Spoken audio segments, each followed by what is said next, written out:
Bueno, comenzamos.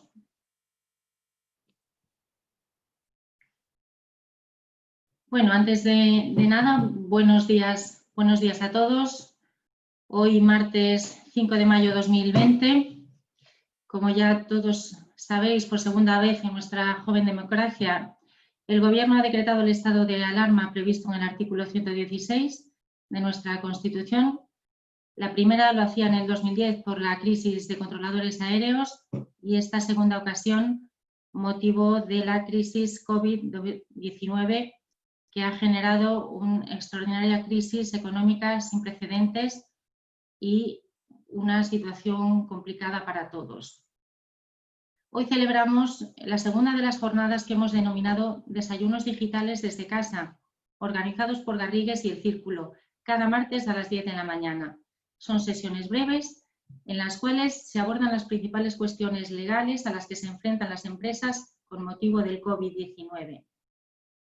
Los profesionales de Garrigues que nos acompañan hoy van a analizar desde un punto de vista práctico las distintas situaciones en las que se pueden encontrar las empresas en sus relaciones contractuales, entre proveedores y clientes, entre arrendador-arrendatario, contratos con administraciones públicas, debido al impacto económico y social del COVID-19 en los futuros contratos que se formalicen y también la posible alteración de contratos ya existentes.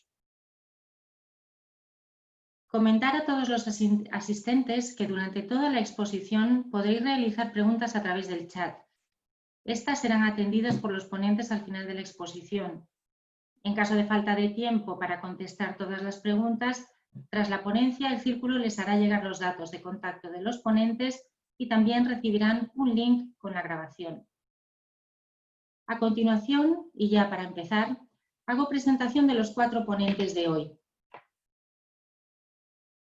Comenzará Ignacio Varela Álvarez, asociado senior de la práctica de litigación y arbitraje. Continuará Daniel Lago Domínguez, asociado senior de la práctica de contratación mercantil y derecho societario, industria, transporte y marítimo.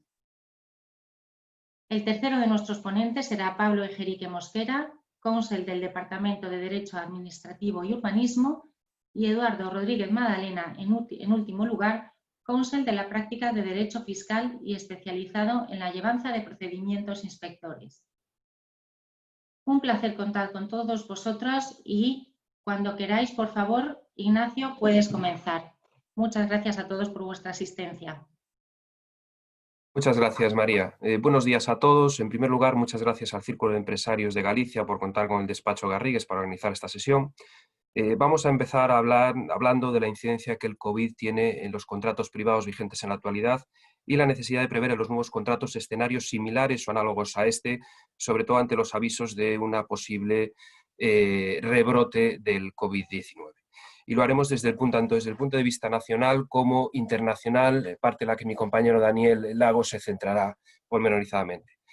Mi compañero Pablo Ejerique analizará la incidencia del COVID de los contratos celebrados con el sector público, la eventual indemnización a la que podría tener derecho el contratista o incluso la posibilidad de restablecer el equilibrio económico de las concesiones públicas.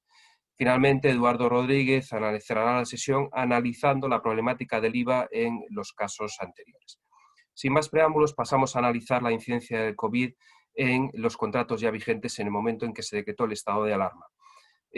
Muchas son las preguntas que nos han realizado desde el primer momento. Es decir, ¿tengo que pagar la renta si no puedo usar el local? ¿Cómo afecta esta situación a un contrato que depende del cumplimiento de unos mínimos, como puede ser un contrato de distribución o de agencia? ¿Cómo tengo que actuar si no puedo prestar un servicio por imperativo legal o imposibilidad física? ¿Qué sucede o qué debo hacer si no puedo cumplir a tiempo con una obligación?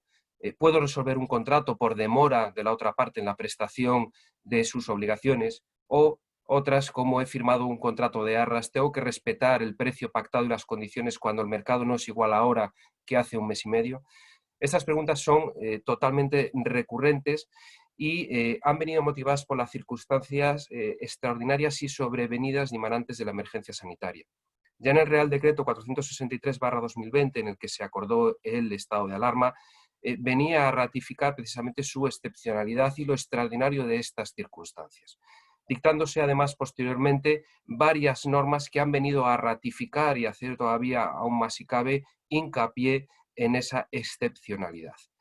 En todos los casos debemos indicar que la situación del estado de alarma y la crisis de emergencia sanitaria ha afectado prácticamente a la totalidad del sector económico y a muchísimos contratos, sobre todo aquellos contratos de tracto sucesivo que despliegan su eficacia a lo largo de un tiempo medio o largo. Hay que tener en cuenta que además en muchos casos el contrato o la incidencia que tiene en el contrato afecta a ambas partes de la relación jurídica.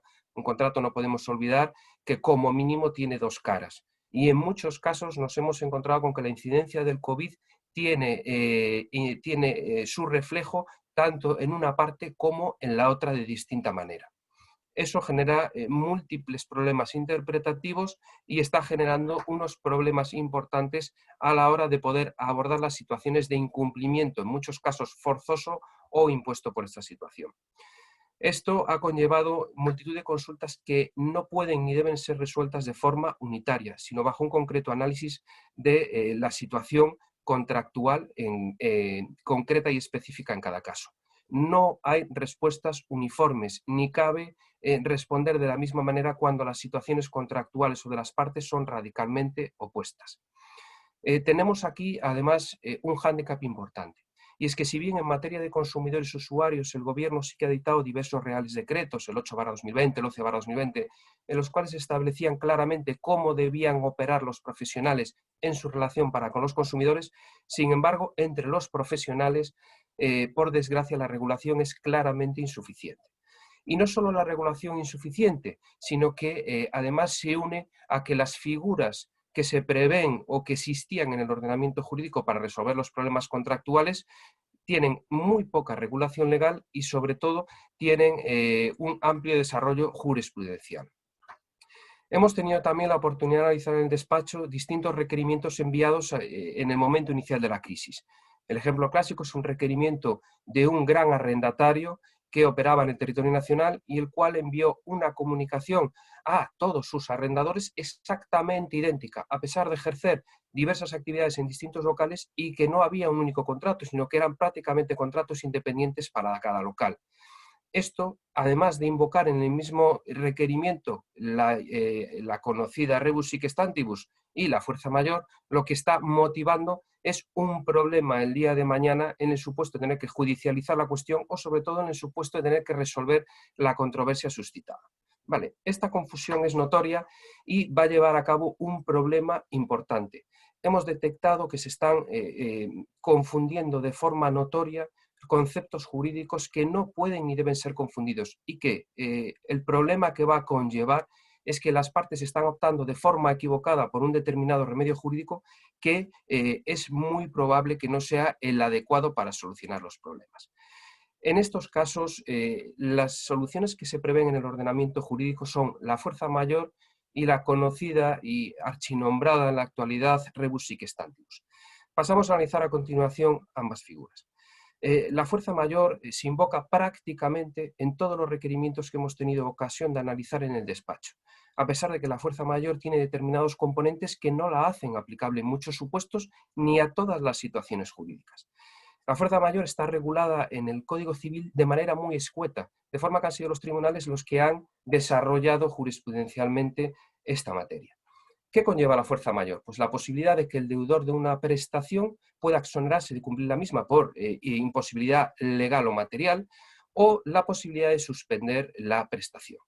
Y esto, además, en la mayoría de los casos se producen las prestaciones de tracto único, es decir, aquellas en las cuales se agotan con un solo acto por parte del deudor. El ejemplo clásico es el contrato de compraventa. Contra una entrega de dinero tenemos una entrega de una cosa o de un material. Es lógico pensar, además, que la situación actual puede conllevar la imposibilidad de cumplir con una prestación. Resulta lógico que si me contrata un servicio de prestación de un catering, en el momento en que se queda el estado de alarma, ese servicio no va a poder ser prestado. Y por lo tanto, sí que es cierto que se va a poder invocar la fuerza mayor en esa obligación. Tampoco voy a poder entregar un vehículo porque las ITVs y la DGT están paralizando las matriculaciones en estos momentos.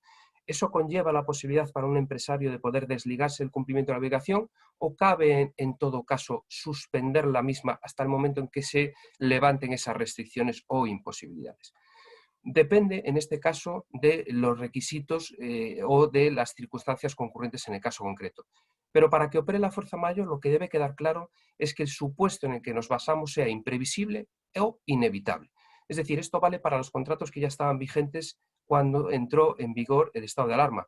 Los contratos que se vayan a sustituir a continuación, como veremos a continuación, no tienen esa posibilidad. Ya somos conocedores de que hay una circunstancia, en este caso una pandemia, que va a incidir de forma clara en el contrato y, por lo tanto, es necesario prever o establecer en ese contrato futuro las eventuales consecuencias de una pandemia o evento similar. Por cuanto el elemento de la imprevisibilidad o sorpresividad ya no vamos a poder alegar.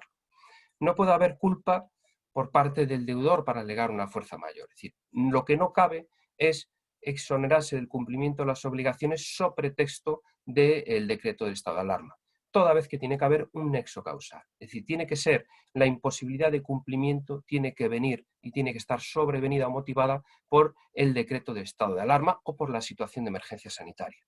Y, por otro lado, tampoco podemos aprovechar esta circunstancia para invocar fuerza mayor cuando el deudor de la prestación ya estaba en una situación de mora. De que no había pagado una factura vencida, líquida y exigible antes del estado de alarma, no puede invocar ahora la existencia de ese estado de alarma para justificar el impago de la factura.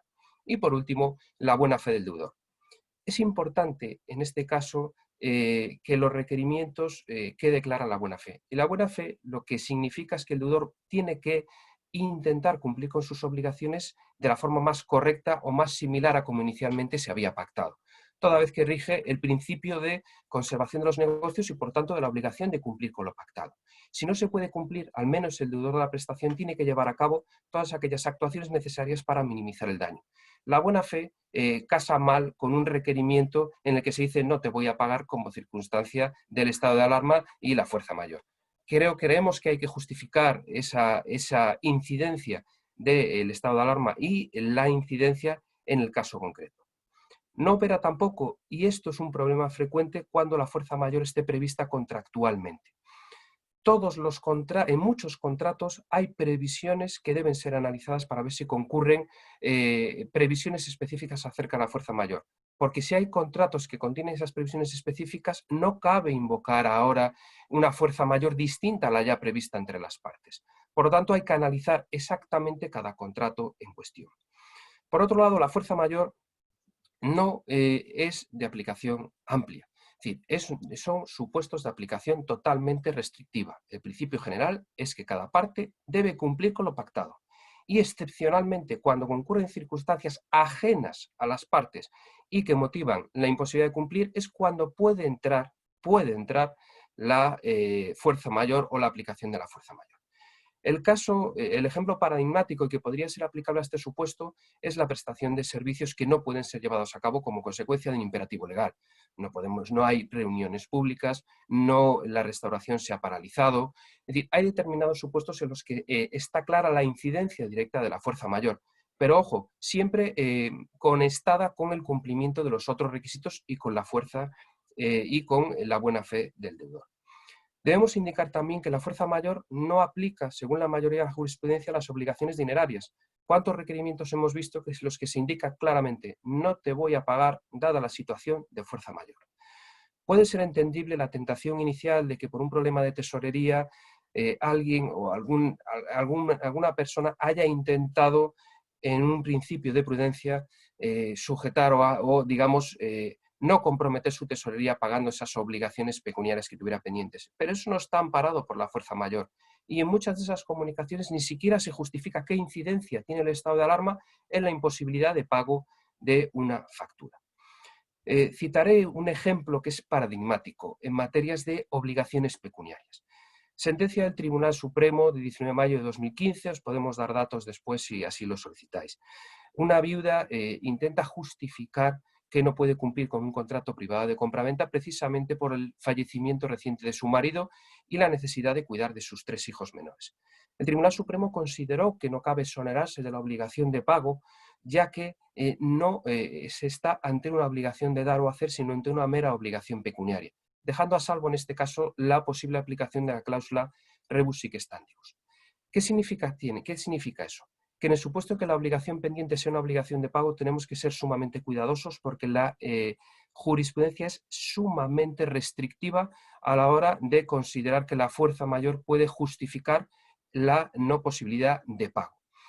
En estos casos, además, estamos entre casos que se denomina de tracto único. Es decir, si yo con el pago ya agoto el cumplimiento de mi obligación, yo puedo pagar.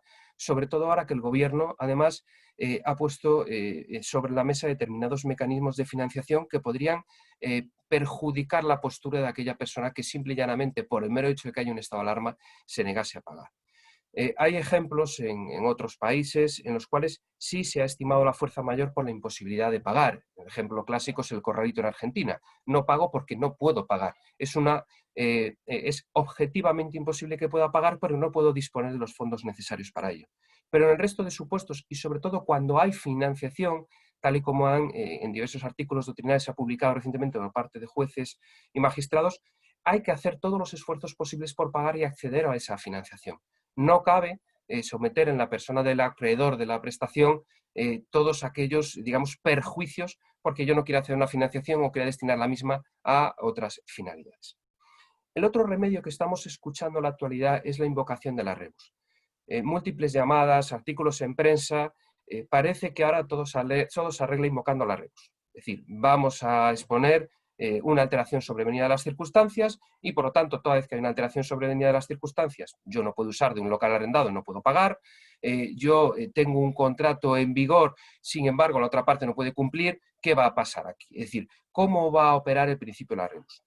La rebus, a pesar de que es cierto que se ha aplicado por la jurisprudencia, debemos indicar que es un supuesto de aplicación extraordinariamente restrictiva y que la única regulación legal existente hasta la fecha es la que se ha contenido en el Real Decreto Ley 15/2020 de 21 de abril.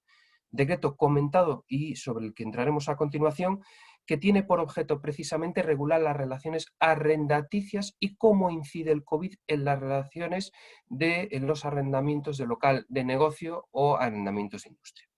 La finalidad de la rebus a priori es clara: solucionar los problemas derivados de una alteración sobrevenida de las circunstancias concurrentes en el momento de la celebración del contrato y que hacen que la diferencia entre esas circunstancias cuando se celebró el contrato y las existentes al día de hoy sean tan importantes que se produce un desequilibrio extraordinariamente importante y, por lo tanto, que no tiene que soportar la parte que se ve perjudicada por esa alteración sobrevenida de las circunstancias. La aplicación de la rebus requiere de requisitos muy estrictos que no se cumplen en muchos de los casos que estamos viendo. Es decir, la mera invocación de la rebus no puede realizarse en una comunicación básica sin haber analizado la relación contractual y, sobre todo, sin saber o al menos vislumbrar qué incidencia va a tener esta situación excepcional en los contratos. Debemos indicar que la rebus se aplica a contratos que no son de corta duración. Es aplicable a los contratos de tracto sucesivo en la inmensa mayoría de los casos, es decir, aquellos contratos que requieren diversas prestaciones periódicas y se prolongan a lo largo del tiempo, que el desequilibrio entre las prestaciones de las partes debe ser sumamente importante con respecto a las contempladas o no previstas en el momento de la suscripción del contrato, que no debe ser imputable el desequilibrio a la parte que lo sufre, que además debe haber actuado de buena fe. La imposición unilateral de la rebus o de las consecuencias de la rebus no pueden ser ni deben ser aplicadas unilateralmente. El burofax o el requerimiento indicando no te pago porque no puedo abrir el local o no doy cumplimiento a una prestación porque no puedo, no parece la mejor motivación para poder invocar de forma válida la rebus. Y además, en todo caso, la rebus debe acontecer por circunstancias realmente imprevisibles. Lo que hemos dicho anteriormente no afectaría para los contratos que se firmen ahora mismo en la actualidad, ni tampoco para aquellos supuestos en los que contractualmente se haya previsto determinadas clausulados que podrían impedir la aplicación de la rebus. Por ejemplo, en muchos contratos nos hemos encontrado con que el precio o renta a pagar por una de las partes es variable y depende de una evolución o volumen de negocio. Hay cláusulas expresas que indican o conllevan la asunción de riesgo para una de las partes. Hay cláusulas también que contemplan en muchos contratos de arrendamiento, incluso en contratos de prestación de servicios, la imposibilidad legal de ejercer la actividad y cuál es la incidencia que ello tiene en el contrato. Hay contratos también que tienen cláusulas de desistimiento unilateral sin penalización y otras cláusulas que contienen revisiones de precio de condiciones automáticas adaptadas a un volumen. En estos casos, la cláusula rebus es todavía de más difícil aplicación y, por lo tanto, tenemos que tener suma precaución a la hora de enviar un requerimiento o a la hora de realizar una actuación invocando la rebus. Hemos encontrado también requerimientos que, invocando la rebus, lo hacen de manera incompleta y perjudicando a la parte que ha enviado el requerimiento. En muchos casos hemos analizado requerimientos en los cuales se analizaba la posibilidad de no pagar la renta mientras durase el estado de alarma, pero sin embargo en contratos de arrendamiento de industria o aquellos contratos de arrendamiento local de negocio destinado a hostelería o hoteles, los efectos no se van a circunscribir a la vigencia del estado de alarma. Sus efectos van a ir mucho más allá hasta que se recupere totalmente el tráfico económico y se permita realizar o prestar esa actividad de forma amplia. En cambio, la comunicación enviada limitando sus efectos al estado de alarma puede perjudicar a la persona que invoca la rebus limitándola a ese supuesto.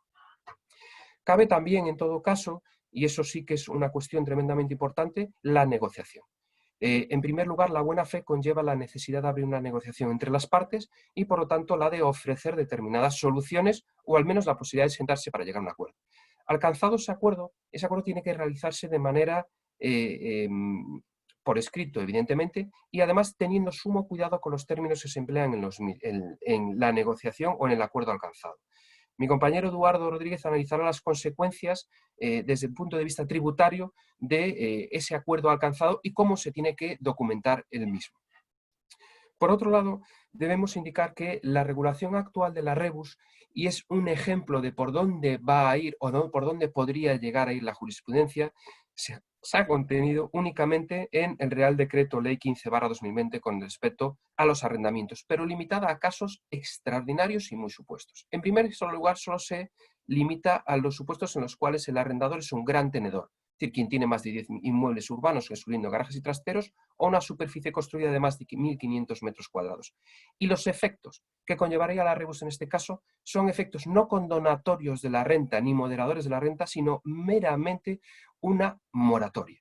Es decir, la posibilidad de diferir el pago de la renta de un periodo máximo de 4 meses hasta un periodo de 2 años en la mayoría de los casos. ¿Qué significa eso? ¿Se puede aplicar la rebus al resto de los contratos? Nosotros consideramos que sí, toda vez que esa norma lo único que prevé es que se aperture la posibilidad de negociar entre arrendador y arrendatario que no reúna la condición de gran tenedor el arrendador. ¿Cabría aplicar en todo caso la rebus en caso de grandes tenedores superado el periodo de 4 meses previsto en la norma? Consideramos que sí, consideramos que si la incidencia o el desequilibrio de las prestaciones es importante, tiene que ser, podemos invocar la rebus superado ese periodo que está previsto legalmente. En todo caso, toda vez que el desequilibrio tiene que ser real, debemos indicar que la rebus conlleva, en primer lugar, un análisis pormenorizado de cada contrato. No existen posturas o respuestas únicas. No vale el requerimiento estereotipado en el cual se invoca la rebus simple y llanamente para intentar el no pagar sin ningún tipo de justificación. Debemos indicar que la rebus, además, o las circunstancias negativas de esta adversa situación económica deben ser comunicadas o puestas en conocimiento de la contraparte a la mayor brevedad. Buena prueba de ello es que el Real Decreto dice que la invocación de la rebus tiene que realizarse en el caso de grandes tenedores en el plazo máximo de 1 mes desde la entrada en vigor del Real Decreto. Tampoco se recomienda, y es totalmente desaconsejable, el que por mera invocación de la rebus se deje de pagar la renta o se deje de cumplir una mera prestación. Eso evidentemente es contrario a la buena fe y lo que puede conllevar es inmediatamente un procedimiento judicial de reclamación de rentas o, en el peor de los casos, en el supuesto de encontrarnos ante un arrendamiento local de negocio, con una acción de desahucio. Debemos también indicar que la mera invocación de una circunstancia excepcional como la que nos ocupa no es causa bastante para alterar el contrato. Es necesaria una afectación objetiva a la posición contractual de la parte, y esa posición objetiva tiene que ser acreditada. El día de mañana se va a tener que acreditar cuál es el concreto daño económico o perjuicio que se me causa en el cumplimiento de una obligación. Si esto es importante para los contratos que ya estaban en vigor, más importante es todavía para aquellos contratos que se van a suscribir en la actualidad. Hay múltiples contratos que el día de mañana pueden ser alterados si hay un rebrote, si las circunstancias económicas continúan igual, pero todo eso ya es conocido. El elemento sorpresivo o desconocido ya no puede ser alegado. Ya no podemos tener en cuenta esa imprevisibilidad que va a poder justificar hoy, o al menos indiciariamente va a poder invocar una fuerza mayor o la aplicación de la rebus. Hay advertencias y hay conocimiento suficiente como para tener que prever contractualmente este nuevo escenario. Hay cláusulas en contratos de compraventa de vivienda en construcción que tienen que prever ya un escenario adverso y que tienen que determinar cuáles son los mecanismos necesarios en un contrato para solventar estas circunstancias y se vuelva a reproducir en el futuro. No cabe la discusión ya con una póliza de seguro en la cual hay una controversia entre epidemia, entre pandemias, si se va a cubrir o no. Habrá que revisar esas pólizas de seguro que se van a tener que suscribir en un futuro. Y también tendremos que verificar efectivamente cómo opera en aquellos contratos en el que hay determinados aspectos o determinados condicionantes ligados a un volumen mínimo de venta o de actividad. En estos casos, el defecto en la falta de regulación lo que va a conllevar es un problema a la hora de invocar la rebus o la fuerza mayor, de forma tal que todos los contratos en un futuro se realicen tanto nacional como internacionalmente, tienen que contemplar esos mecanismos de forma clara. Como expondrá mi compañero Daniel Lago, en el derecho internacional, la regulación de la fuerza mayor está mucho más extendida en ese ámbito internacional. Por lo tanto, le doy la palabra a Daniel y después, en fase de preguntas, aclararemos aquellos extremos que no os hayan quedado del todo claro o que queráis profundizar sobre los mismos. Daniel. Muchas gracias, Ignacio. Buenos días a todos y todas. El objetivo de esta breve intervención por mi parte es acercaros a una serie de conceptos que, como bien dice Ignacio, están ampliamente extendidos en el tráfico internacional y en el ámbito de la contratación internacional entre operadores de muy diversos lugares del mundo y, por lo tanto, pertenecientes a una tradición, a un sistema jurídico bien distinto de aquel que rige las contrapartes de esos contratos. El objetivo fundamental es que esas nociones o esos conceptos que abordaremos seguidamente sirvan para poner en valor aspectos que desde la perspectiva de vuestros respectivos negocios o actividades podáis tomar en consideración elementos que puedan impactar de manera notable en aquellos contratos con una componente internacional de las que seáis parte o de los que podáis ser parte en un futuro y que puedan impactar de manera notable en el seno de vuestra actividad. Por lo tanto, generar consecuencias muy importantes y que debéis valorar. En este sentido, quisiera poner de manifiesto al principio, y es un aspecto sobre el que incidiré a lo largo de la exposición, que la componente internacional a la que acabo de hacer referencia viene marcada no tanto por el hecho de que las diferentes partes de un contrato sean de nacionalidades distintas, que juegan un papel muy importante, sobre todo en cuestiones de mentalidad, de entendimiento de lo que determinadas cláusulas del contrato establecen, sino y fundamentalmente porque los ordenamientos jurídicos o las leyes aplicables a esos contratos son los que realmente van a marcar el curso de lo que tiene que ser la interpretación de lo que el contrato establece y, lo que es quizás más importante, las consecuencias derivadas o los efectos derivados de un posible incumplimiento por alguna. Es importante que entendáis también que algunas de las cuestiones que vamos a abordar, algunos de los conceptos, cláusulas como por ejemplo las relativas a fuerza mayor, hardship, como se le conoce en el argot internacional, a las digamos, regulaciones o cláusulas que establecen los términos y supuestos de dificultades a la hora de cumplir con los términos del contrato, están ampliamente extendidas y no se vinculan solamente a determinados contratos con los que podéis asociarlos de manera más fácil. Quiero con ello decir que tenéis que entender que esas cláusulas y los efectos de esas cláusulas van a estar presentes en contratos de distribución, que quizás sean contratos bien conocidos por todos vosotros o con los que os habéis encontrado en más ocasiones a lo largo de vuestra vida. Importante también el efecto en contratos de agencia internacional. Por supuesto, cumplen un papel importantísimo en contratos de compraventa internacional de mercaderías, por ejemplo, pero están muy presentes y están jugando un papel muy importante también a día de hoy en contratos que tienen que ver con la adquisición de negocios, la compraventa de activos, incluso la compraventa de acciones o participaciones de sociedades y, en definitiva, en contratos, digamos, que amparan relaciones jurídicas mucho más complejas y donde las consecuencias económicas para las partes son de mucha mayor importancia. Como decía también, es muy importante tener en cuenta la legislación aplicable al fondo de estos contratos, y esto de la mano también de los mecanismos de resolución de controversias que las partes puedan haber pactado en esos contratos.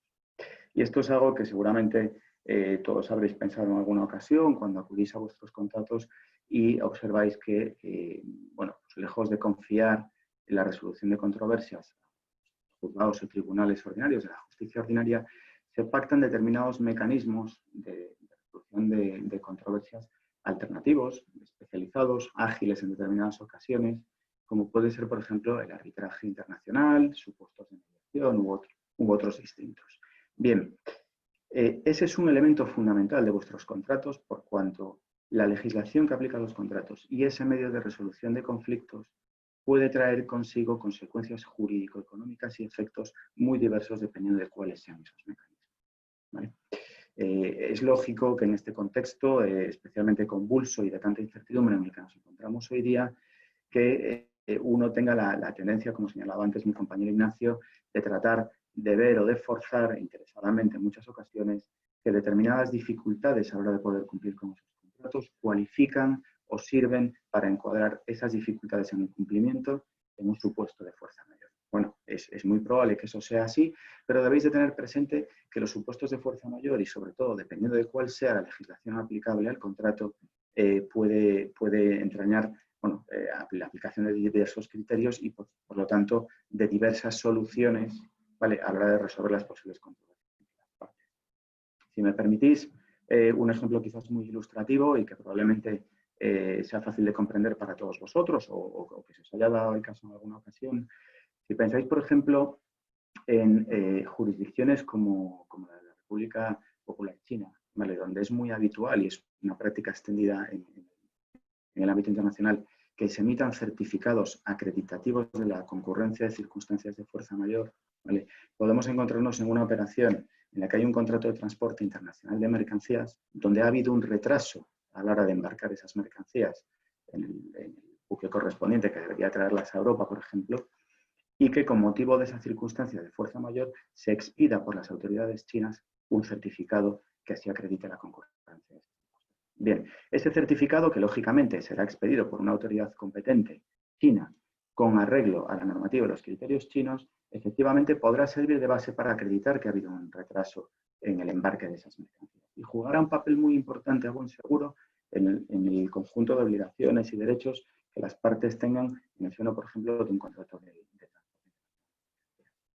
Pero ese retraso en el embarque de las mercancías proyectará seguramente efectos importantes en el seno del contrato de compraventa internacional de mercancías que el receptor de esas mercancías tenga a su vez con un tercero, ¿vale?, que perfectamente puede estar sometido, vamos por ejemplo, a legislación española. Bien, en ese caso habrá que interpretar de manera muy restrictiva y muy cuidadosa y sobre todo en los tiempos que corren, por las dudas que ello alberga, en qué medida esa fuerza mayor acreditada por una autoridad competente en origen proyecta y despliega plenos efectos en el seno de ese nuevo contrato de compraventa internacional al que yo me acabo de referir. Por lo tanto, el mensaje aquí es de prudencia absoluta a la hora de interpretar esos criterios y la recomendación, o la mejor recomendación que os podemos hacer, es que no desdeñéis o no deis por hecho determinadas interpretaciones a la ligera.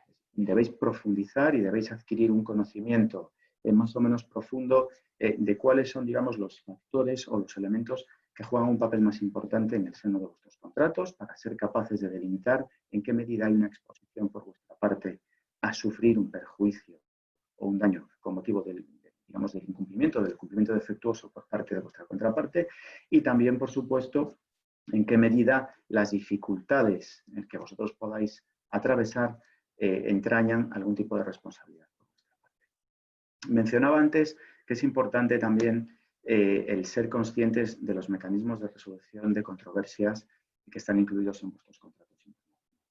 Os sorprenderíais, y lo digo siempre que tengo la oportunidad de hablar de estas cuestiones, sorprenderíais de la multitud de ejemplos que en nuestro día a día pasan por nuestras manos de cláusulas de resolución de controversias que presentan importantes patologías que afectan muy notablemente a la efectividad.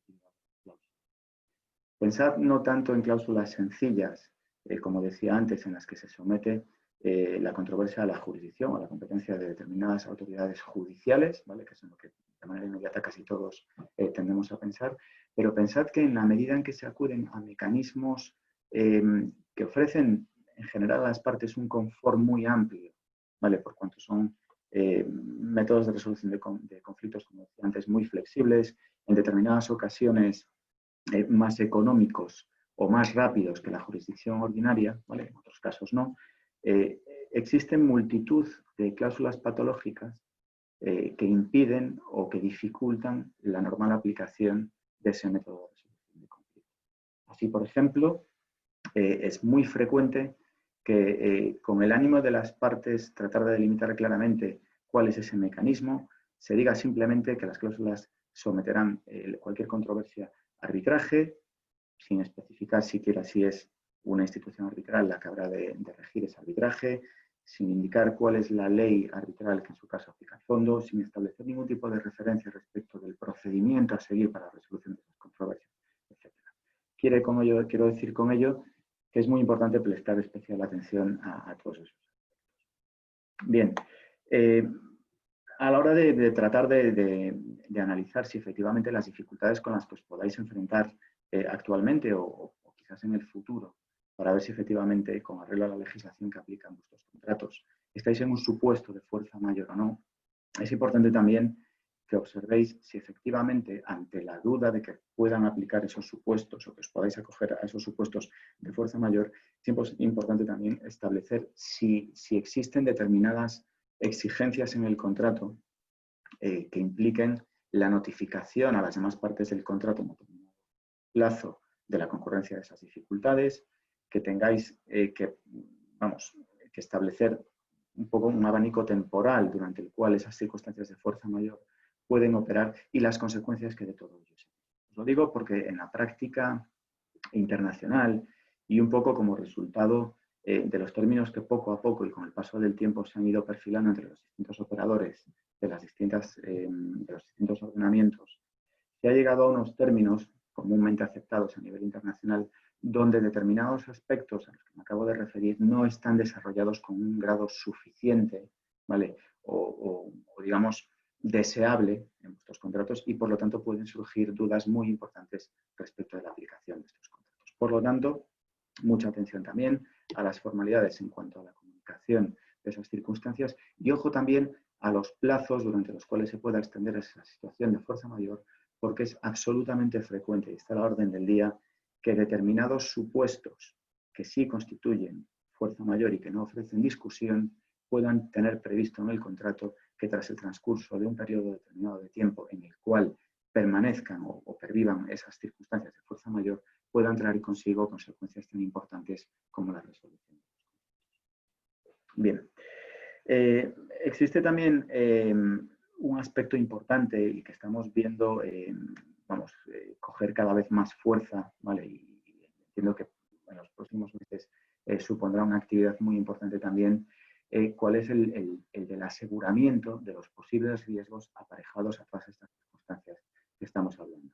Tener entre nosotros a María Borrás es un verdadero placer, por cuanto ella podría darnos a muchos de nosotros unas lecciones muy importantes de cómo el mundo del seguro juega un papel muy importante en estos momentos y donde efectivamente la interpretación que se haga de los contratos y el análisis que se haga de las distintas pólizas de seguros cobra especial importancia, por cuanto, como sabéis, hay determinadas pólizas que son utilizadas para cubrir determinados riesgos, que han sido diseñadas y que son fruto de una tradición aseguradora nacional que responde a un ordenamiento jurídico como es el español, de derecho civil y con unas características muy determinadas, pero está muy ampliamente extendido, por ejemplo, en lo que es el mundo de los contratos de transporte internacional de mercancías y otros de grandes riesgos, pólizas de seguros que ofrecen una cobertura mucho más amplia porque precisamente han nacido y son resultado de una técnica y una tradición jurídica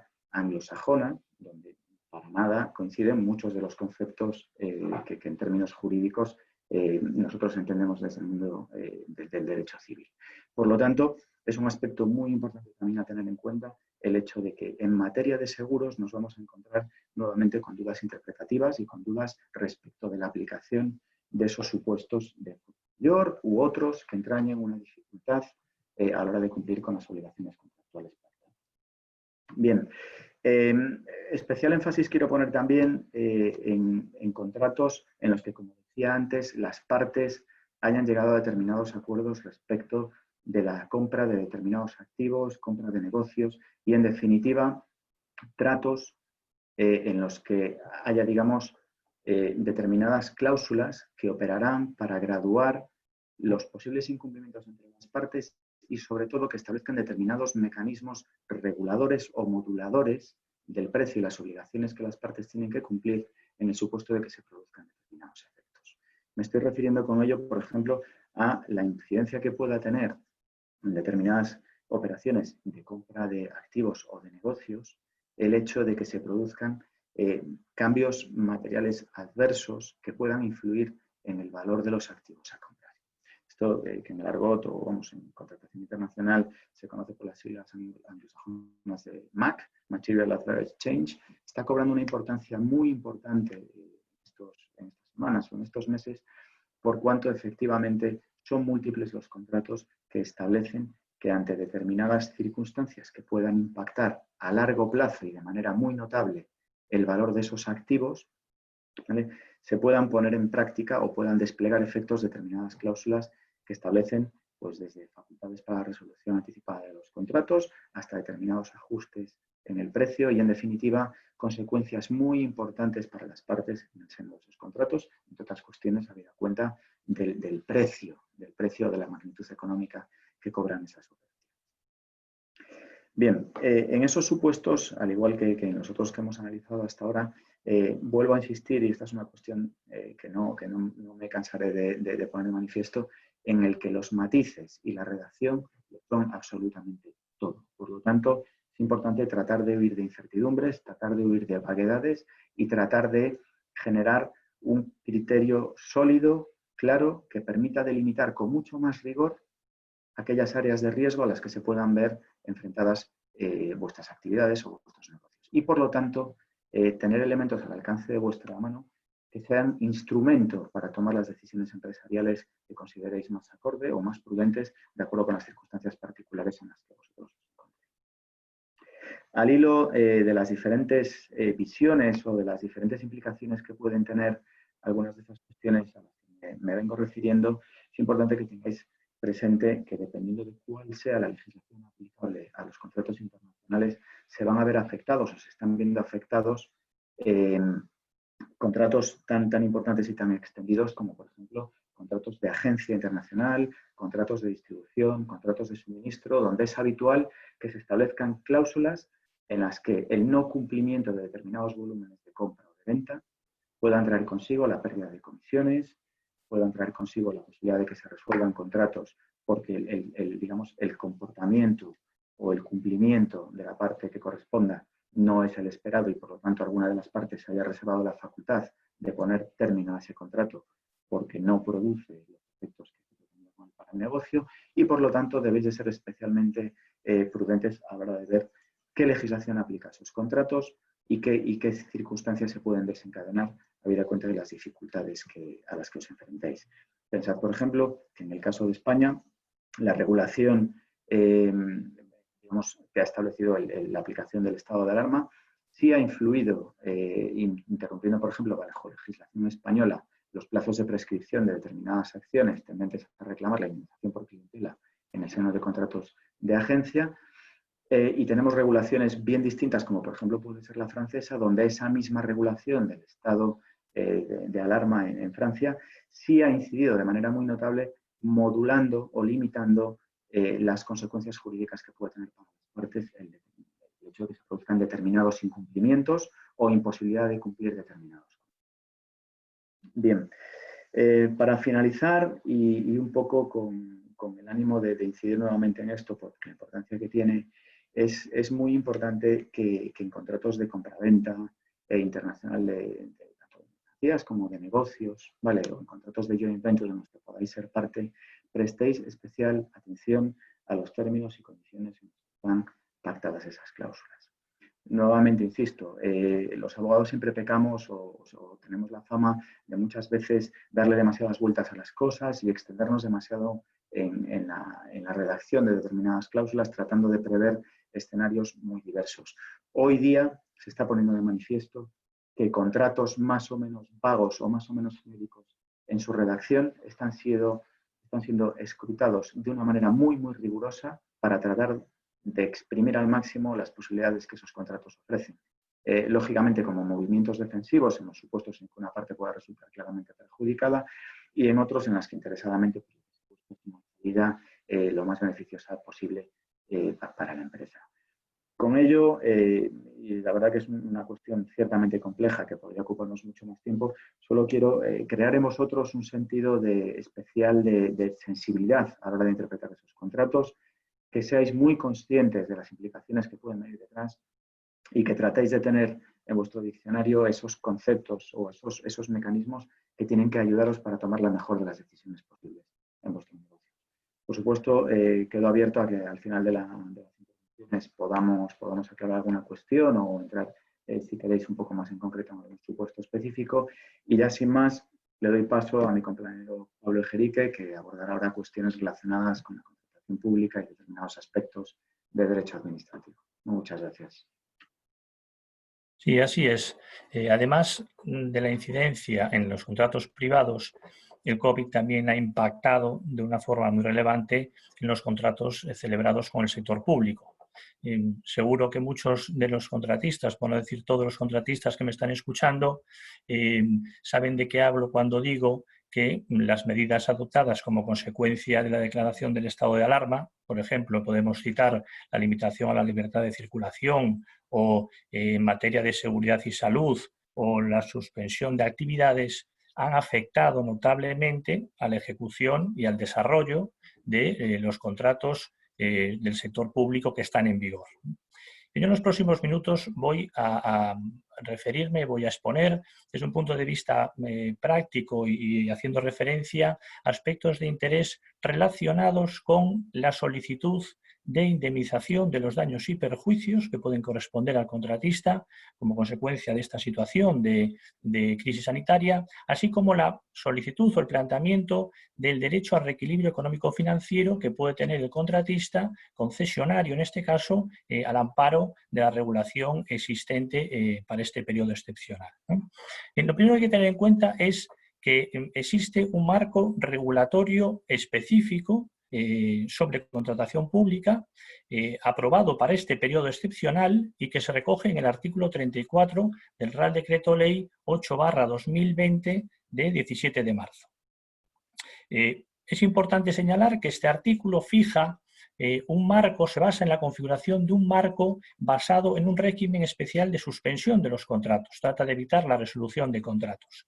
Pero es muy importante tener en cuenta que este marco prevalece sobre la legislación ordinaria que es aplicable a cada contrato. Por lo tanto, la primera premisa que hay que tener en cuenta es que cualquier enfoque, cualquier actuación que se plantee en relación con esta cuestión debe realizarse a la luz de esta normativa o este régimen específico que se recoge en el Real Decreto Ley 8/2020. Y hay que tener en cuenta que a día de hoy dicha norma ha sido objeto de numerosas interpretaciones, notas informativas, aclaraciones, es decir, con una casuística compleja que exige necesariamente que se realice un análisis minucioso y detallado de cada caso y de cada contrato. Pues bien, a partir de este régimen específico que existe para este periodo excepcional, yo destacaría inicialmente dos cuestiones. Por un lado, que es aplicable o que es extendible a los contratos celebrados por todas las entidades del sector público, es decir, incluidas sociedades mercantiles del sector público, fundaciones públicas, pero hay que tener en cuenta que desde un punto de vista normativo, es la aplicación de este régimen específico a día de hoy, y digo a día de hoy porque ha habido bastantes rumores y noticias sobre una posible modificación de este aspecto, pero a día de hoy su aplicación está limitada a los contratos sujetos a la vigente Ley 9/2017 de contratos del sector público o al anterior Real Decreto Legislativo 3/2011, lo que significa que este régimen excepcional que trata de garantizar algunos derechos de los contratistas en este periodo de alarma en un escenario de suspensión, no se aplicaría a aquellos contratos que hayan sido adjudicados bajo una normativa anterior al año 2011, al texto refundido del año 2011. Además, a diferencia de lo que han comentado Ignacio y Daniel de manera detallada, en este caso, en esta normativa, existe una exclusión expresa de la fuerza mayor. Es decir, hay que recordar que en la normativa de contratación pública, la fuerza mayor desplaza el riesgo y ventura del contratista de obras y lleva aparejada un reconocimiento de un derecho indemnizatorio de daños y perjuicios. Es decir, la fuerza mayor en este caso justificaría el derecho indemnizatorio a favor del contratista. Pero el artículo 34, que constituye este régimen específico aplicable, excluye la fuerza mayor. Por lo tanto, no sería aplicable por expresa previsión normativa a nuestros casos de contratación pública. ¿Cuál es el plazo para presentar la solicitud de indemnización de daños y perjuicios? Bien, esta cuestión no es nada pacífica, no es pacífica. Es decir, el artículo 34 no dice nada al respecto, no indica un plazo específico. Se podría considerar que para los contratos sujetos a la ley vigente 9/2017, el plazo es de 1 año desde que se ordena la reanudación de la actividad, que es el plazo que marca la ley. Pero este plazo de 1 año no existe en el texto refundido del año 2011, por lo tanto, pues sería cuestionable su aplicación para aquellos contratos sujetos a esta normativa anterior. Pero además, la disposición final décima del Real Decreto Ley 8/2020, en su última redacción que le ha dado el Real Decreto Ley 11/2020, establece que estas medidas fijadas para este periodo excepcional son medidas que mantendrán su vigencia hasta 1 mes después del fin de la vigencia de la declaración del estado de alarma. Por lo que, como ya he leído en alguna interpretación, podría entenderse que el plazo para presentar la solicitud de indemnización de daños y perjuicios es un plazo de 1 mes desde la finalización de la declaración del estado de alarma. Pues bien, mi recomendación es que la solicitud de indemnización de daños y perjuicios se presente por el contratista cuanto antes, una vez que ya tenga concretados los daños y perjuicios. Y en todo caso, y esto me parece importante, dentro del plazo del mes desde la finalización de la declaración del estado de alarma. Y fijo este plazo del mes porque ante esta confusión y al no fijar ningún plazo el artículo 34, bueno, pues creo que hay que acudir al escenario más seguro y evitar que una presentación extemporánea del escrito pueda perjudicar estos derechos indemnizatorios que además están en este caso legalmente reconocidos, ¿no? Además, es muy importante en este caso, y pongo énfasis en esto, presentar una solicitud indemnizatoria y prepararla de manera pormenorizada. Es decir, que incluya toda la documentación que permita justificar y precisar los conceptos que se reclaman, los daños, y no solo su realidad, efectividad y cuantía, sino también es importante que esa solicitud, que se realice de forma pormenorizada, ofrezca un enfoque adecuado al escenario que corresponde a cada contrato. Y así, por poner ejemplos, los contratos de obra, contratos de suministros o contratos de servicios de prestación sucesiva, a los que hace referencia expresamente el artículo 34 del Real Decreto Ley 8/2020, suspendidos por imposibilidad de ejecución.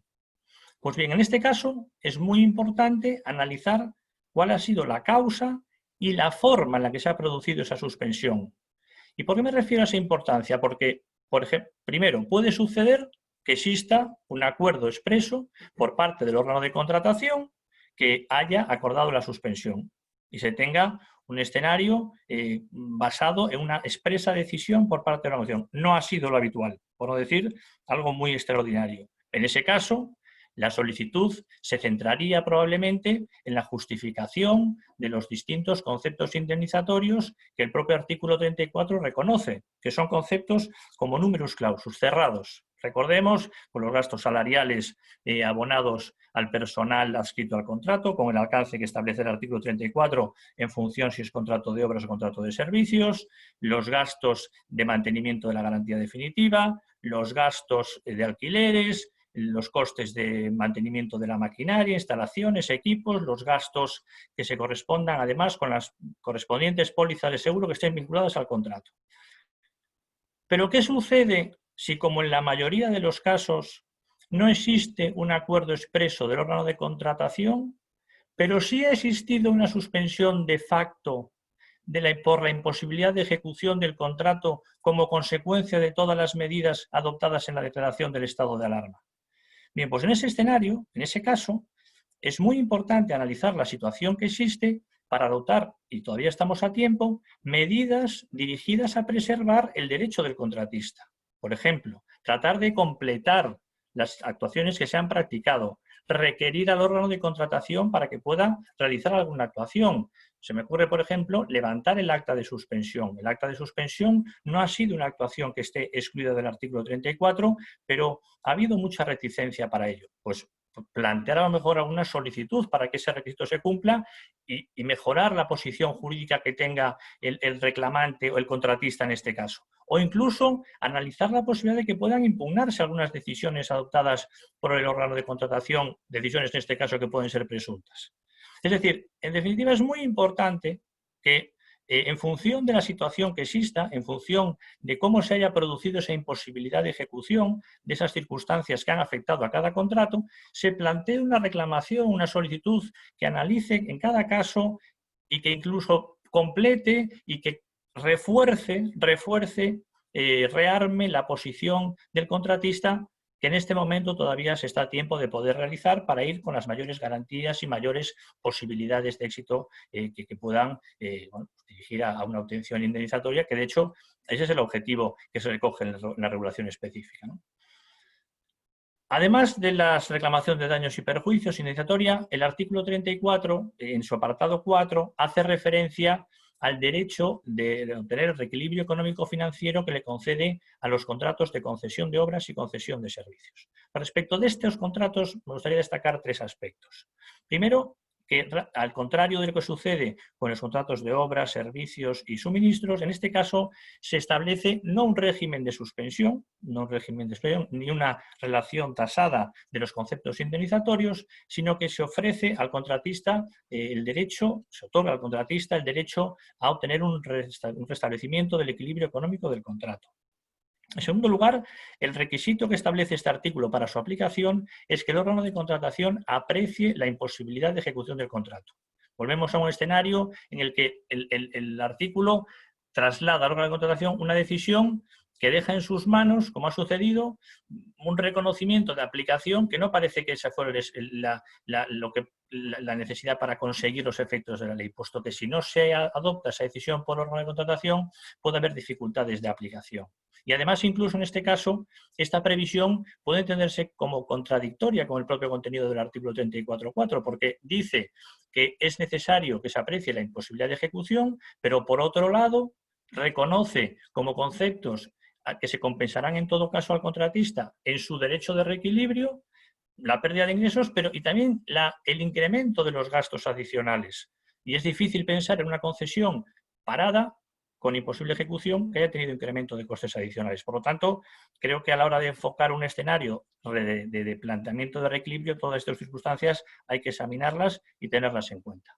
Y finalmente, además del plazo que he comentado antes, de un mes, en el que yo creo que hay que estar alerta para plantear estos escritos, en el caso de las concesiones en las que existe una explotación de un servicio público, una explotación de una actividad, el escenario de explotación es probable, en muchos casos, que en este caso todavía en este momento no se conozca, puesto que puede suceder que esta nueva normalidad a la que nos dirigimos contemple o suponga una adopción de medidas, una adopción de exigencias que todavía están por concretar. De manera que pueda llegar incluso a plantearse la posibilidad de un escenario de reequilibrio por fases, una primera fase que contemple unas medidas adecuadas a la situación actual y dejar para un posterior momento ese escenario que fije un marco de reequilibrio contractual ya en un escenario de explotación conocido, ¿no? Pues bien, hasta aquí el artículo 34 en sus particularidades respecto del régimen indemnizatorio, así como del derecho al reequilibrio económico-financiero. Pero cabe plantearse si existen otras alternativas legales que podrían justificar el reconocimiento al resarcimiento de estos daños y perjuicios o al reequilibrio económico. Podemos entender, en primer lugar, en el caso de las concesiones, igual puede acudirse al régimen general de reequilibrio en la medida que el artículo 34 no lo excluye. Además, se me ocurre los supuestos de operadores críticos de servicios esenciales, esos contratos que han tenido que mantenerse y que han continuado, además, lejos de suspenderse, incrementando su actividad. Pues en ese caso, habrá que valorar si ese mayor coste, si ese incremento de onerosidad que supone para el contrato las decisiones gubernativas y administrativas que se han adoptado, justificaría la aplicación de la doctrina del factum principis o incluso, recogiendo un poco la explicación que dio antes Nacho de la rebus sic stantibus, si ese riesgo imprevisible, si esas causas generadoras de ese contrato desequilibrado pueden justificar la aplicación de la rebus como una alternativa legal que permita indemnizar o que permita reequilibrar el contrato. En conclusión, y para finalizar, el contratista en este momento está a tiempo de preparar una solicitud de reclamación de daños y perjuicios o un derecho de reequilibrio completa y detallada. Y pongo énfasis en esto en la medida en que cabe la posibilidad de completar o de requerir al órgano de contratación o de realizar actuaciones que preserven su derecho atendiendo a las particularidades y a las circunstancias que concurran en cada contrato. Finalmente, para concluir el panel, voy a ceder la palabra a mi compañero Eduardo para que exponga los aspectos fiscales que resultan o que tienen incidencia en relación con esta materia contractual. Muchas gracias a todos. Muchas gracias, Pablo. Simplemente por dar una serie de pinceladas rápidas de implicaciones fiscales muy operativas que tenemos que tener en cuenta como empresarios asociadas a estas reconsideraciones de los contratos, ya sean resoluciones, ya sean renegociaciones. Tenemos que partir de la base de que nosotros en el sistema tributario asumimos un papel de recaudadores de una serie de impuestos, como sería el IVA, y cobramos a alguien e ingresamos en el sistema. Si grave es que se nos deshagan operaciones, que se resuelvan, o que tengamos que bajar precios en las operaciones, más grave es que eso no lo hagamos bien y tengamos que asumir un sobrecoste por un IVA que no nos han pagado o que no sabemos rectificar correctamente. Entonces, en el ámbito del IVA, yo creo que siendo muy prácticos, diferenciaríamos dos tipos de operaciones. Las operaciones que se resuelven, que son las más fáciles de demostrar, porque al final al Estado le decimos, ese IVA que te he ingresado me lo tienes que devolver porque efectivamente la operación no se ha realizado y vamos a poder demostrarlo perfectamente, bien con devoluciones de mercancías, bien porque hemos devuelto los anticipos de las operaciones, o un ámbito totalmente distinto que ya no es el de la resolución propiamente dicha de la operación, sino que es el de la modificación. En el ámbito de la modificación, tener en cuenta que siempre que nosotros modificamos un contrato y hemos modificado unos servicios que hemos ya facturado, unas entregas de bienes que ya hemos realizado, vamos a estar metiendo un input negativo en el sistema de Hacienda, donde decimos, había ingresado un IVA, ahora ese IVA hay que devolverlo y se lo tenemos que devolver a alguien que igual ni se lo había deducido.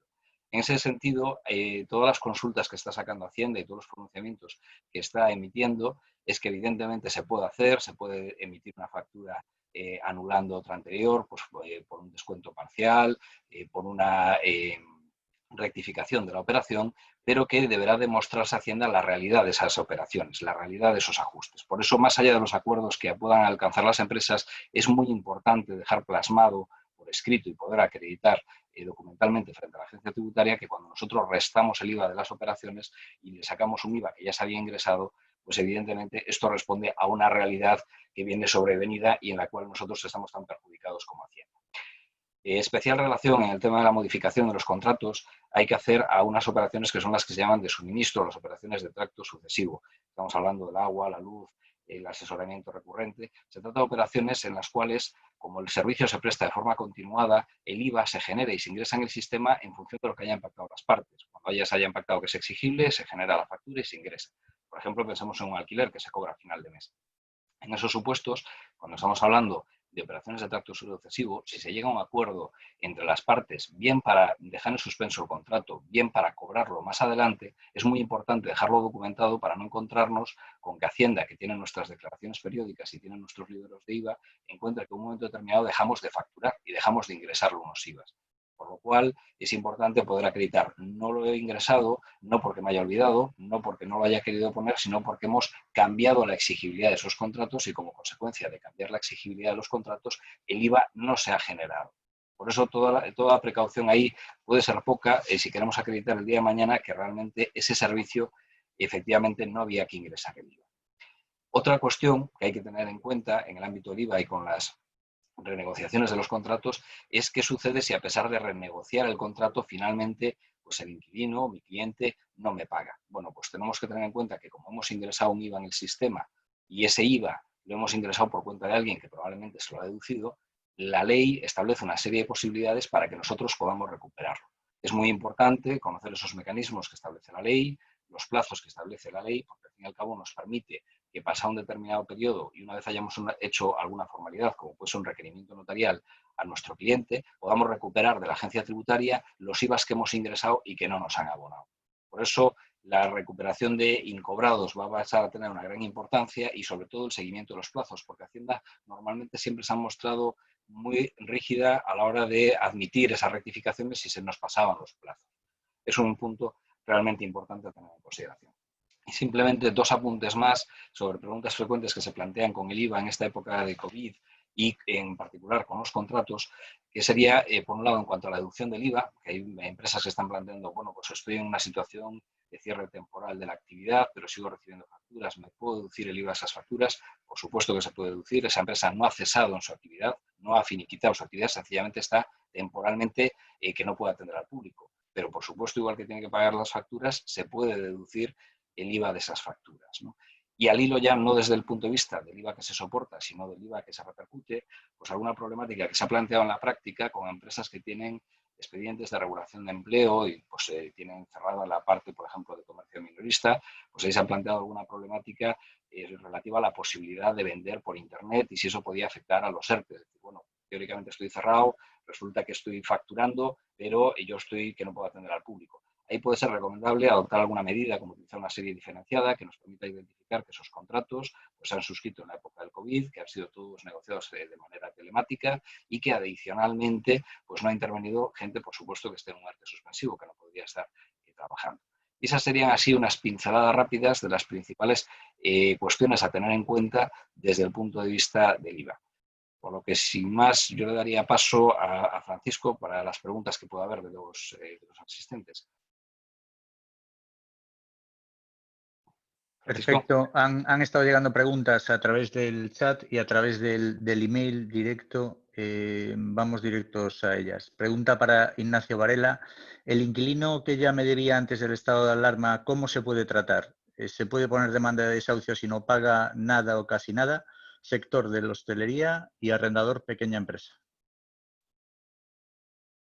Ignacio. Sí, gracias, Francisco. Sí, se puede interponer una demanda de desahucio, toda vez que además, incluso aún a pesar de que fuera un consumidor, si ya tuviera la situación de deudor, estaría en una situación de mora previa al COVID y, por lo tanto, tratándose entre profesionales, es perfectamente posible la interposición de una demanda de desahucio. Eso es indiscutible.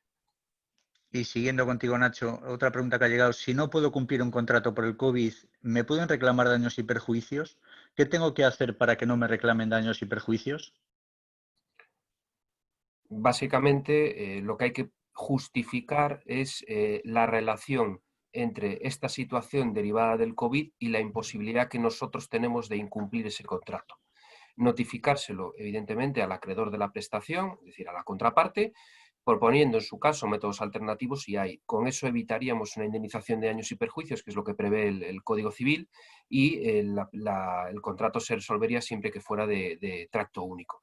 En todo caso, si fuera posible prestarlo con posterioridad al levantamiento o a la suspensión del estado de alarma, sí que cabría esa posibilidad y, desde luego, sería una posibilidad a valorar y a comunicar al acreedor de la prestación.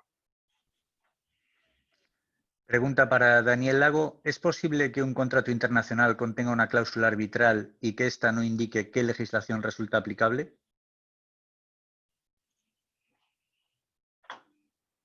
Sí, Daniel. efectivamente, sí. Ese es uno de los ejemplos a los que aludía en mi intervención muy brevemente cuando decía que efectivamente es frecuente encontrarse cláusulas patológicas. En este caso, puede no ser estrictamente un supuesto de cláusula patológica, pero sí que es cierto que son numerosas las cláusulas arbitrales que nos encontramos frecuentemente en contratos donde la ley aplicable al fondo de la controversia a dilucidar y a establecer en este caso, la institución arbitral o los árbitros a los que se le encomienda el arbitraje. Efectivamente, sí. Pregunta para Pablo Gerique. Si una administración pública suspende un contrato de servicio, ¿cuál es el procedimiento para reclamar? Bueno, el artículo 34 que citaba antes distingue en contratos de servicios de los servicios de prestación sucesiva y otro tipo de servicios. Para los servicios de prestación sucesiva establece este régimen que expliqué antes de manera sucinta y si ha sido suspendido el acuerdo, con la ejecución del contrato por parte del órgano de contratación, la reclamación de los daños y perjuicios debe realizarse, bueno, pues ya ahora configurando el escenario correctamente, analizando las causas por las cuales se ha suspendido y ahora identificando bien la realidad y la certeza, la cuantía de los daños y perjuicios en esos conceptos indemnizatorios que antes comentábamos y que están recogidos en el propio artículo 34. Y en este caso, si existe un acuerdo expreso de suspensión, ya casi es una preparación que debe centrarse y enfocarse a la vista de ese acuerdo expreso que se ha concedido, y es importante por los daños y perjuicios sufridos durante el periodo de suspensión, centrados en ese periodo concreto. Si no fuera de prestación sucesiva, si fuera un servicio diferente, la ley no contempla, el proyecto de ley no contempla suspensión, contempla una ampliación del plazo y una limitación a la indemnización del 10%, pero entiendo que en este caso habría que plantear una reclamación basada en ese escenario de suspensión que ha resultado del acuerdo del órgano de contratación y con una correcta identificación de esos conceptos y con una correcta justificación también de otros conceptos a los que alude el artículo 34, como es pues, el personal, la adscripción al contrato, los vehículos, la maquinaria, en fin, en función de los conceptos que se reclamen, hay que analizar bien cada caso y el supuesto para poder preparar una reclamación completa que tenga un encaje adecuado y, de hecho, que pueda tener incluso un recorrido en instancias posteriores. Y otra pregunta, Pablo, en relación con eso. ¿Cuál es el periodo al que pueden atribuir los gastos indemnizables? Bueno, el periodo en principio es el periodo de suspensión. Puede suceder que exista un periodo de suspensión perfectamente delimitado, que exista, lo cual es yo creo que muy infrecuente, no sé si existirá alguno, donde haya un acta de suspensión, un acuerdo expreso que marque un periodo de suspensión, una orden de reanudación de la actividad. Bueno, entonces ahí tenemos un periodo perfectamente definido. Pero como ha sucedido en la mayoría de los casos, ha habido muchísimas imposibilidades de ejecución derivadas de las propias medidas de la declaración del estado de alarma, como decía al principio. La limitación de los operarios para poder acceder a la obra, la limitación para poder acceder a los alojamientos hasta que fueron declarados servicios esenciales, la limitación que existió como consecuencia de las medidas de seguridad o incluso de salud, la limitación para ir en los vehículos un número determinado, para cruzar el país, los que venían desde Portugal, en fin, muchas razones que han determinado suspensiones que quedaron de facto, es decir, que no existen, por lo tanto, y que se han reanudado después como consecuencia de la posibilidad de continuar. Por no citar, porque yo creo que si nos extenderíamos mucho, los efectos derivados del Real Decreto Ley 10/2020, es decir, como consecuencia del permiso retribuido recuperable, que también determinaron que, aunque el Real Decreto Ley no suspendió los contratos, suspensiones de facto. Es decir, hay un escenario unido a interpretaciones que creo que es muy importante para enfocar y centrar bien las reclamaciones, analizarlos, estudiarlos y plantear un buen escrito. Vale, para Eduardo, ¿se amplía el plazo de registro en el SI? No, el plazo de registro en el SI sigue siendo el mismo. Lo que pasa es que si durante este periodo, si hay facturas que no se emiten por suspensión de contratos, por periodos de carencia que se dan los alquileres, etcétera, etcétera, no se emitiría ya la factura y por tanto no habría que asumirlo en el SI. Y ya una última pregunta para Eduardo. ¿Se va a sancionar el registro en el SI fuera de plazo durante el tiempo del estado de alarma? Bueno, en ese sentido, Hacienda lo que está transmitiendo a todos los operadores es que el hecho de retrasarse en los plazos de subida de los registros, no va a ser sanción en todo caso, sino que se analizará el caso concreto teniendo en cuenta las especiales circunstancias que se viven. Entonces, bueno, se prevé que ahí haya una cierta razonabilidad y no un automatismo en imposición de sanciones por la mera presentación, por la mera subida de los datos fuera de plazo.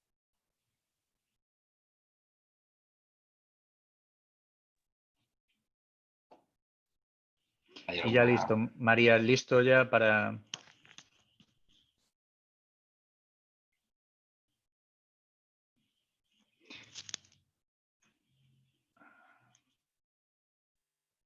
María, ¿hay algún error de sonido? ¿Está con el mute? Ahora.